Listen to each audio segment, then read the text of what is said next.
Yesterday we spoke about the serpents, the snakes, and today talk a little bit about this relationship between sheep and wolves. And all this comes from this fragment, Matthew 10, verse 16. This is the moment of the sending, one of the sendings of the apostles. Behold, I'm sending you out like sheep among wolves. Therefore be wise as serpents and innocent as doves. That's a quote? That's Christ's words, yes. Okay. One quote, very powerful blessing sending word, and 4 different species of animals. So what are these animals? You see that there is a very strong contrast in among these four species of animals. With whom doves belong? With wolves or with sheep? What would you say out of the feeling? With sheep, right? And with whom snakes belong? Wolves. Yeah, why do we say that? Why do we right away know? Those two are so clearly more predatory, threatening, where the other two are always considered open. The lion is also a picture of the Christ. Lion of Judah. I began to present this as kind of a contrast, right, between certain qualities we associate with these creatures in a kind of a fable way. But in reality, when you look closer, each of these species of animals are characterized by incredible wisdom and their own very unique qualities. So it's just out of the habit of what we spoke about, brain-bound thinking, that we make these contrastful comparisons. It's easy to think doves are good, sheep are good, wolves are bad, and snakes are even worse. But in reality, and this is how I imagine Christ would look at the beings of the world. Of course, he is the Son, the Spirit of God among the mortals. He would be able to see these original qualities divided and spread out around us in the forms, in the qualities of animals and plants. For instance, you spoke about it, snakes yesterday. Snakes are not only symbol of danger that we know even here, living in Southern California. When you go into the hills, you better have your boots on because rattlesnakes can kill you. But throughout the ancient mysteries, and Christ confirms that by saying, be wise as serpents. Serpent snakes were the symbols of wisdom, of fallen wisdom. It's fallen because it fell off from the divine world, and yet this is not only something in us that we call intelligence, but also everything around us is that body of an ancient serpent, fallen wisdom that we transform. That was known to the mysteries. So Christ does not condemn snakes. He gives us indication. You learn from the snake. Be wise as serpents. Learn from the snake what only snake can teach you. And in the same or similar way, we can consider this earlier statement about wolves. It is just incredibly tragic, and it's a tragic destiny of wolves that these statements were so misinterpreted as showing contrast only, or simply Christ's attempt to clothe in the pictorial way the difference between good and evil. That's not what it is about. Wolves are incredibly intelligent, incredibly sensitive, incredibly social beings. And we know that today from the research done, for instance, in the Yellowstone Park in the last 20, 30 years, when they release the wolves back and observe them, how incredibly evolved, socially evolved the packs are. They are evolved as social beings in a very specific way. Each pack is a unit. It's true, limited, enclosed, hermetic unit. And it begins with the she-wolf and the alpha mating for life. That is already a gesture that is quite incredible in nature. Think about that in contrast to a modern human being. What the wolves are capable to do, which today we often are not able to do because, well, reason that very often, for instance, institution or the sacrament of marriage is falling apart, is that we are becoming increasingly antisocial. The I and ego in us becomes so strong that people can simply not even create families anymore. Wolves are an opposite of that. They mate for life and they create families for life, which are strictly regulated by their instinct, but the wisdom expressed in instinct. And for instance, it is known that they take care of their elders. The alpha, when they roam, and they always move from place to place, hunting. That's their instinct. That's how God made them. The alpha always adjusts his tempo according to the end tail of the pack where the elders are. So think about how evolved socially these beings are. Question, do you think that Christ knew that? Or is it something that we know that today?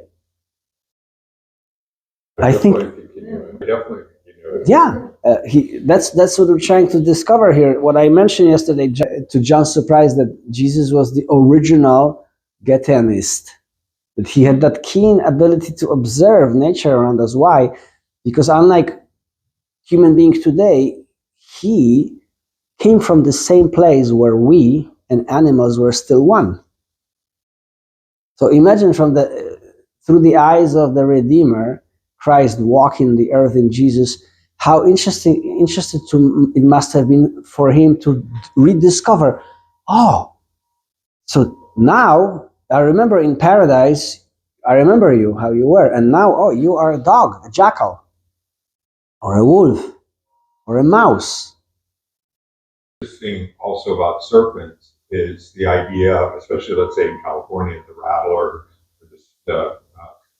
a rattlesnake is considered very predatory, very dangerous this time of the year. And they just came out with a study that less than, I think it is 5% of people actually get bitten by a rattlesnake. And of that, very small percentage die. And it's only because they never got the medicine. They're way out and can't do it. So the conception was they rattle before they bit you. And that's completely a fallacy. They're rattling to warn you that you stay away, so they, it's in fear of us, not it to attack us. So the idea of the rattle is somehow going to attack us. So they went out in nature and they took like a fake step and they walked around. They did this as a long study, and they would be walking with that fake, and never the rat always, even if it rattled, and then they went with the fake foot, the snake would move off. And it, like I said, it was less than 5% that it would attack. But even when they stepped on it with this thing and held the snake down, the snake didn't bite. Yeah. So the idea also that serpents are just, hunters after humans is completely false. Then they mind their own business. They mind their own business completely. So now you see, you just mentioned that, thank you, that you remember we mentioned that yesterday, that these interpretations that were holding sway for hundreds of years of Christianity brought about total extinction, almost total extinction of wolves in Europe or here, nearly total extinction. They're actually not based on actual observation. which is a tragic story because we just said that Christ was able to observe nature in its innocence still.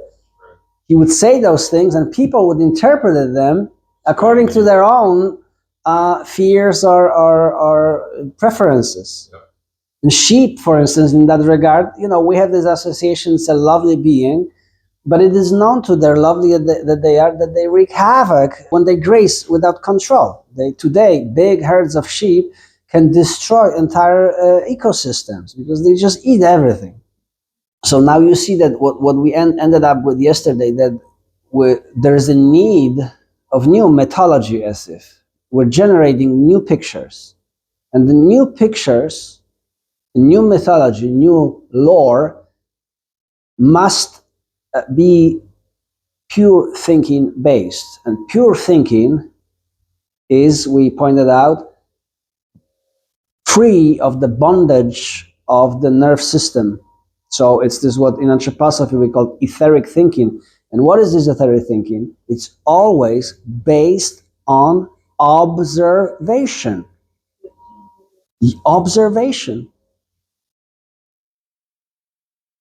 So from 5 to 12 senses all of a sudden, right? And that's what we're doing, celebrating the sacrament. The sacraments, the rituals in the Christian community are 100% 12 senses experiences. Why? So we can actually sharpen our senses, we can develop our senses from this pure experience of the sacrament when the spiritual becomes physical, or when physical becomes elevated to the spiritual level. It changes something in our consciousness every time we go through this. So equipped, so to speak, so sharpened, we go into the world and we can observe facts rather than being enclouded in the myths or prejudices that we have inherited from the past. So I think just as Christ does not condemn, but he points out, you will need those two skills. You will need to be open as a dove, sensitive as a dove, and know where your home is. That's their quality too, that they always go back home. So also you need to be wise as serpent, what Tad just shared, for instance. Serpents know when to bite and when not to bite, or when to hide, not to hide. Serpents are also very sensitive to the element of warmth. They're cold-blooded animals, right? So they will look what's cold, what's hot. So with this relationship between sheep and wolves, sheep, of course, you mentioned that Christ himself is the lamb or ram, right? This is related to this whole mythology of the Old Testament, beginning with the ram, Isaac's sacrifice, then the Paschal lamb in Egypt. There's a leitmotif going through the Old Testament, and finally John, in the moment of baptism, he says both. John the Baptizer, I seen a dove descending upon him. That's one statement, and then he says, "This is the Lamb of God." In Mesopotamia and early, wasn't the horn of the ram the symbol of, similar to the Egyptian snake? Maybe, I don't know that, but that's a great observation. Well, Moses himself is presented with ram's horns, right? So horns of the ram always had to do with this organ, two-petal lotus flower. And in the ancient times when people were still naturally clairvoyant, the moment when this state of clairvoyance would be achieved, it was beholden, it was experienced as if one would grow horns from here, ram's horns, right? So for Abraham sacrificing a ram instead of Isaac, is a biblical imaginative picture for the fact that so that the lineage can continue through Isaac, he had to sacrifice and renounce the ancient clairvoyance. It was necessary for the development of the body of Christ. It would be devoid of all these influences of the past mythology based on past clairvoyance. And Isaac had to sacrifice ram in himself, had to cut off the horns of the third eye, so to speak. Moses does it with the entire nation, so they can leave bondage of the old clairvoyance, old Egypt. The whole nation of Israelites has to sacrifice that comfort of dwelling with gods, comfort of being at home in the spiritual world, and they sacrifice the Paschal lamb ever since. This is a liturgy that is actually showing as a picture of an inner process where the whole nation, after the intervention of Moses, says, we sense we've been given a different mission, and in order to fulfill that mission so the Christ can come, we have to renounce this ability to see the spiritual world. Paschal lamb, they leave. Now, of course, this ram is also presented in different mythologies and lore, so that's something that we have to consider is a picture not only taken from nature, but from the spiritual world as an imagination. Particular qualities are always presented in particular imaginations. So the great journey of the Argonauts in Greece, Jason going for the golden fleece. Golden fleece. Golden fleece was of ram that was sacrificed, and the legend had it that whoever finds will receive these new properties.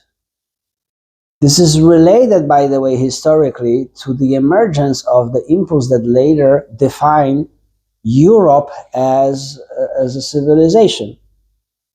It was found by them essentially in the part of the continent that is related to the origins of Europe. And what is this fleece? So you can imagine that the fleece is the skin, golden, so the remnant of the old clairvoyance preserved and transformed into ability of thinking. The myth of the Argonauts and Jason is telling the story of what actually happened in Greece during the previous reign of Michael in the Academos forest, where Aristotle found golden fleece in that he defined what thinking is. He thought humanity, out of observation of his own inner process, what the laws, what the logic behind our soul is. Right? So all these things are important. So when Christ says, again, coming back to that, I send you as sheep, you have particular sending, particular mission among wolves. What he points out is you are the new impulse, you are the new capacity within humanity that nevertheless has to coexist with the old, with the past. We're not discontinuing the past initiation, the serpents, the wolves.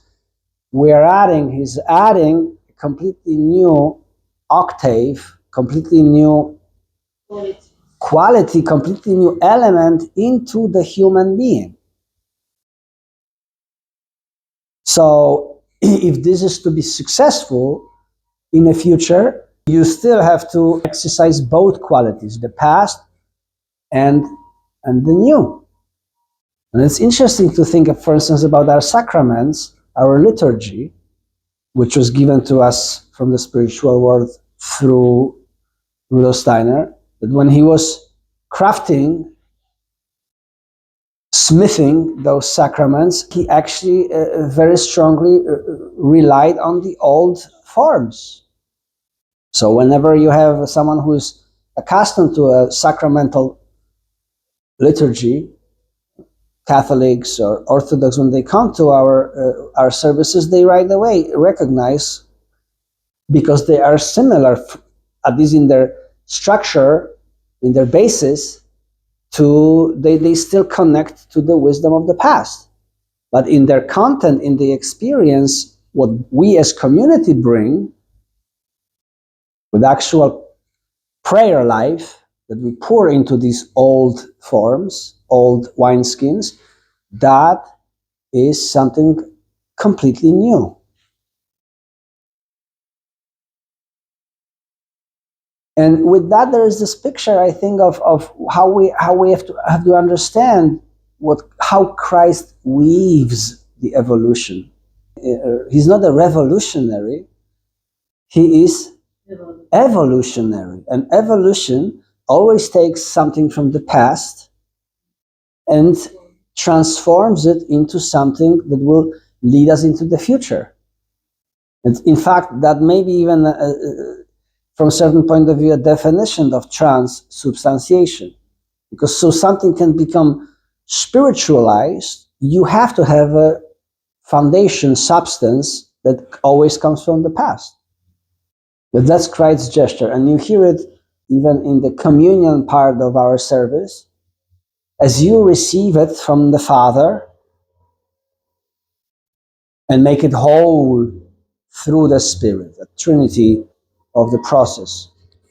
Substance, past, you can even say karma, is preserved and carried and given by the Father to Christ,